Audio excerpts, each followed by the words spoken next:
నేడు గువ్వల బాలరాజు కమలం పార్టీలో చేరనున్నారు. ఉదయం 10:30 రాష్ట్ర అధ్యక్షుడు రామచంద్రరావు సమక్షంలో కండువా కప్పుకోనున్నారు.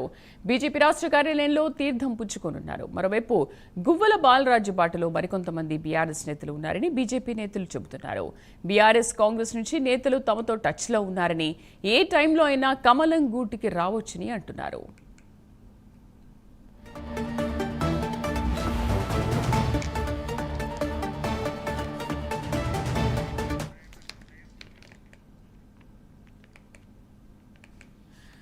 రైట్, నేడు గువ్వల బాలరాజు కమలం పార్టీలో చేరనున్నారు. ఉదయం 10:30 రాష్ట్ర అధ్యక్షుడు రామచంద్రరావు సమక్షంలో కండువా కప్పుకోనున్నారు. బీజేపీ రాష్ట్ర కార్యాలయంలో తీర్థం పుచ్చుకోనున్నారు. మరోవైపు గువ్వల బాలరాజు బాటలో మరికొంతమంది బీఆర్ఎస్ నేతలు ఉన్నారని బీజేపీ నేతలు చెబుతున్నారు. బీఆర్ఎస్ కాంగ్రెస్ నుంచి నేతలు తమతో టచ్లో ఉన్నారని, ఏ టైంలో అయినా కమలం గూటికి రావచ్చని అంటున్నారు. పూర్తి సమాచారం కరెస్పాండెంట్ నాగేంద్ర లైవ్లో అందిస్తారు. నాగేంద్ర, బీఆర్ఎస్ నేతలతో పాటు కాంగ్రెస్ నేతలు కూడా టచ్లో ఉన్నారు అని చెబుతున్నారు. సో కాంగ్రెస్ నుంచి కూడా ఎంతమంది జాయిన్ అయ్యే అవకాశం ఉంది?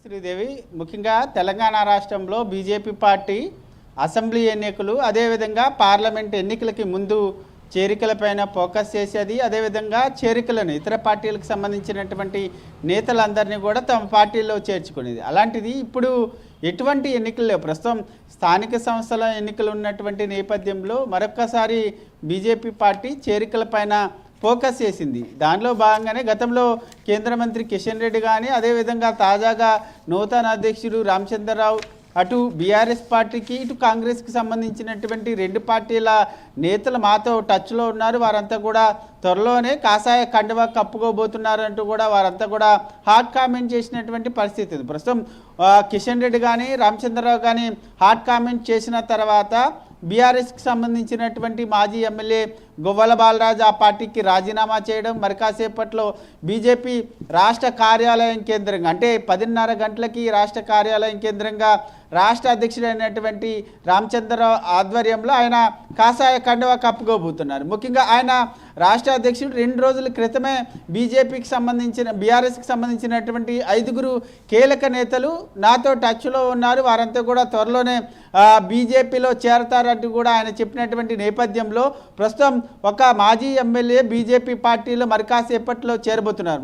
మరి మిగిలినటువంటి 4 నేతలు ఎవరన్న దానిపైన ఆసక్తికరమైనటువంటి చర్చ జరుగుతుంది. ఎందుకంటే ఒకవైపు బీఆర్ఎస్ పార్టీకి సంబంధించినటువంటి రాష్ట్ర నాయకత్వం పైన ఆ పార్టీలో ఉన్నటువంటి నేతలంతా కూడా తీవ్ర అసంతృప్తి వ్యక్తం చేస్తున్నటువంటి నేపథ్యంలో ప్రస్తుతం ఎవరైతే ఆ పార్టీలో అసంతృప్తి రాగం వెళ్ళబుచ్చుతున్నారో ఆ నేతలందరిపైన కాషాయ దళం ఫోకస్ చేసింది. వారందరినీ కూడా పార్టీలో చేర్చుకునేటటువంటి ప్రక్రియని వేగవంతం చేసింది. ప్రస్తుతం దానిలో భాగంగానే గువ్వల బాలరాజు మరి కాసేపట్లో బీజేపీలో చేరిపోతున్నారు. అదేవిధంగా మరొక వైపు కాంగ్రెస్ పార్టీకి సంబంధించినటువంటి అంశంలో ప్రధానంగా సీఎంకి సంబంధించినటువంటి ఒంటెద్ది పోకళ్లతో ప్రధానంగా ఆ పార్టీకి సంబంధించినటువంటి నేతలంతా కూడా తీవ్ర అసంతృప్తిని వ్యక్తం చేస్తున్నటువంటి పరిస్థితి ఉంది. దాంట్లో మరి కొంతమంది నేతలు బహిరంగంగానే వ్యాఖ్యలు చేస్తున్నటువంటి పరిస్థితి కనిపిస్తుంది. దాంట్లో భాగంగానే కొంతమంది నేతలు ఇప్పటికే బీజేపీ పార్టీ కాంగ్రెస్ పార్టీకి సంబంధించినటువంటి తీరుపైన అసంతృప్తిని వ్యక్తం చేయడంతో పాటు కొంతమంది రాజీనామా చేయాలనేటటువంటి ఆలోచనలో ఉన్నట్లు తెలుస్తుంది. ప్రస్తుతం వారంతా కూడా బీజేపీ పార్టీలో చేరేటటువంటి అవకాశం అయితే కనిపిస్తుంది. మొత్తానికి కాంగ్రెస్ పార్టీ నుంచి అటు బీఆర్ఎస్ పార్టీ నుంచి పెద్ద ఎత్తున బీజేపీ పార్టీలో చేరికలు ఉంటాయంటూ కూడా బీజేపీ పార్టీకి సంబంధించినటువంటి కీలక నేతలు చెప్తున్నటువంటి తరుణంలో గువ్వల బాలరాజు తర్వాత నెక్స్ట్ ఎవరు బీజేపీ పార్టీలో చేరతారన్న దానిపైన ఒక ఆసక్తికరమైనటువంటి చర్చ అయితే కొనసాగుతుందని చెప్పాలి.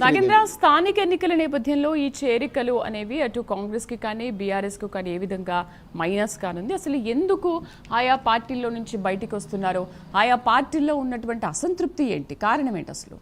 ముఖ్యంగా మనం ఇక్కడ చూసుకుంటే ప్రధాన ప్రతిపక్ష పార్టీ అయినటువంటి బీఆర్ఎస్ పార్టీకి మనం పరిశీలిస్తే ముఖ్యంగా తెలంగాణ రాష్ట్రంలో కాంగ్రెస్ పార్టీ అధికారంలోకి వచ్చిన తర్వాత ముఖ్యంగా కాంగ్రెస్ పార్టీకి సంబంధించినటువంటి ప్రభుత్వం బీఆర్ఎస్కి సంబంధించినటువంటి అవినీతి పైన ప్రధానంగా కేసులు వేయడం జరిగింది. దాంట్లో ప్రధానంగా కాళేశ్వరానికి సంబంధించినటువంటి దానిపైన ప్రత్యేకంగా కమిషన్ వేయడంతో పాటు ఆ కాళేశ్వరం అవినీతిలో ఉన్నటువంటి వారందరూ బీఆర్ఎస్కి సంబంధించినటువంటి నేతలందరినీ కూడా విచారిస్తున్నటువంటి చేస్తున్నటువంటి పరిస్థితి ఉంది. వారిని అరెస్ట్ చేస్తామంటూ కూడా కొంతమంది కాంగ్రెస్ నేతలు బహిరంగంగానే చెప్తున్నారు. దాంతోపాటు మరొక వైపు ఫోన్ ట్యాపరింగ్కి సంబంధించినటువంటి అంశం కూడా మనం పరిగణలోకి తీసుకోవాలి. ఎందుకంటే ఈ రెండు అంశాలతో ప్రధానంగా బీఆర్ఎస్ పార్టీకి చాలా పెద్ద మైనస్ అయిందనే చెప్పాలి. దీంతో పాటు కవితకి సంబంధించినటువంటి ఇష్యూ కూడా బయటకు వచ్చిన తర్వాత బీఆర్ఎస్కి సంబంధించినటువంటి నేతలంతా కూడా పూర్తిగా అసంతృప్తితో ఉన్నారు. ఎందుకంటే కేసీఆర్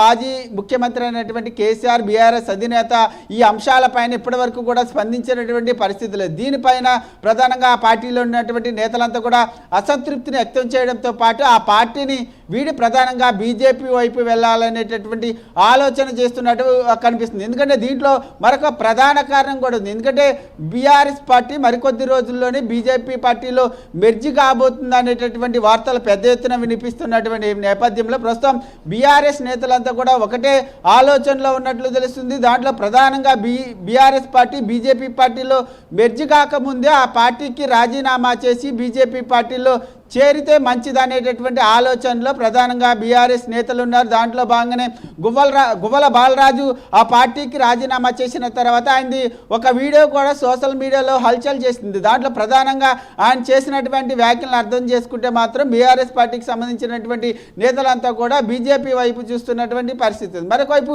కాంగ్రెస్ పార్టీకి సంబంధించినటువంటి అంశంలో మనం ప్రధానంగా చూసుకుంటే కాంగ్రెస్ పార్టీ అధికారంలోకి వచ్చిన తర్వాత సీఎం రేవంత్ రెడ్డి తీసుకుంటున్నటువంటి నిర్ణయాలు కానీ అదేవిధంగా సీఎం రేవంత్ రెడ్డి వ్యవహరిస్తున్నటువంటి తీరుపైన ఆ పార్టీలో ఉన్నటువంటి నేతలు బహిరంగంగానే అసంతృప్తి వ్యక్తం చేస్తున్నటువంటి పరిస్థితి. ప్రస్తుతం ఆ సీఎం తీసుకుంటున్నటువంటి నిర్ణయాలు కానీ ఆయన వంటొద్ది పోకడకు సంబంధించినటువంటి అంశంలో కొంతమంది నేతలు లోలోన రగిలిపోతున్నటువంటి నేపథ్యంలో వారు కూడా పార్టీని వీడి బీజేపీలో చేరేటటువంటి అవకాశాలు ఉన్నాయంటూ కూడా కొంతమంది బీజేపీ నేతలు చెప్తున్నారు. ఎందుకంటే రాబోయేటటువంటి సార్వత్రిక ఎన్నికల్లో బీజేపీ పార్టీ అధికారంలోకి వస్తుందనేటటువంటి ఆలోచనలో ఉన్నటువంటి నేపథ్యంలో ఈ రెండు పార్టీల నేతల చూపంతా కూడా బీజేపీ వైపు ఉంది. స్థానిక సంస్థల ఎన్నికల్లో పార్టీని బలోపేతం చేయడమే లక్ష్యంగా చేరికలపైన బీజేపీ పార్టీ ఫోకస్ చేసిందనే చెప్పాలి. Right Nagendra, thank you for the updates.